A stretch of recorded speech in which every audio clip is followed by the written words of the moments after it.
Enjoy 1% merchant commission when you accept Lanka Pay cards. Contact these banks today. We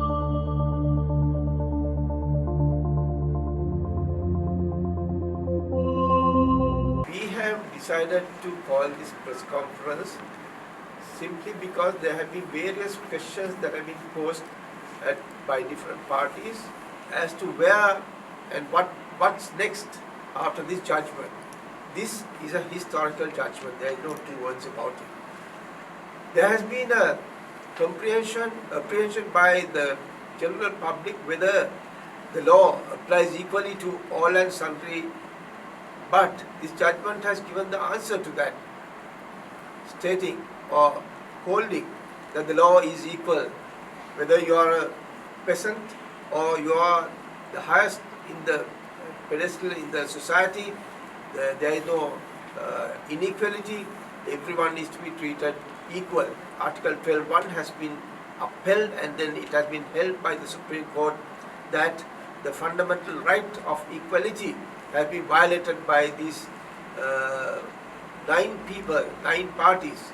The President had no power to interfere with the decision-making process of the central bank. If at all, it was only the Minister of Finance. Under section 116 of the monetary law, it was only the Minister of Finance who could interfere with the decision of the monetary board, not the President, not the Cabinet of Ministers, and none other, but only the Minister.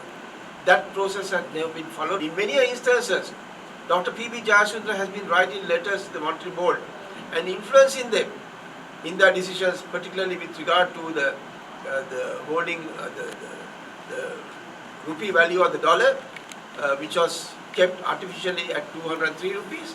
The tourism was down and under. The businesses crashed. Small and medium enterprises crashed. The construction industry crashed.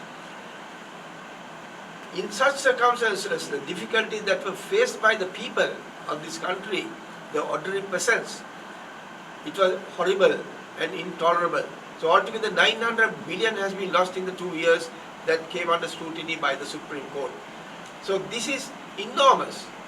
This kind of situation, such a short period, even with an effort to ruin a country, is not easy. But these persons who are now have been found to have been responsible have managed to do it with even great difficulty. In the meantime, people are asking us what is next.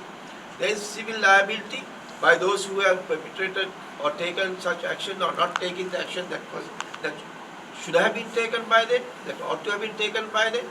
So there are, as far as civil claims are concerned, the small and medium enterprises, those who have had to close down their businesses, who had 100 people working, and now they have only 10 people working, which is a pathetic situation. They had to close down their businesses. Some of their private properties were taken up by the banks by way of part execution. So, in that situation, those who suffered that the hardships are entitled, and they have a cause of action to claim their damages from those who are responsible. And in addition to that, there would also be, we're also looking at the criminal responsibility under the public property law, where the public property here is movable property, money is also property, has been ruined by the rulers. So there would also be a criminal liability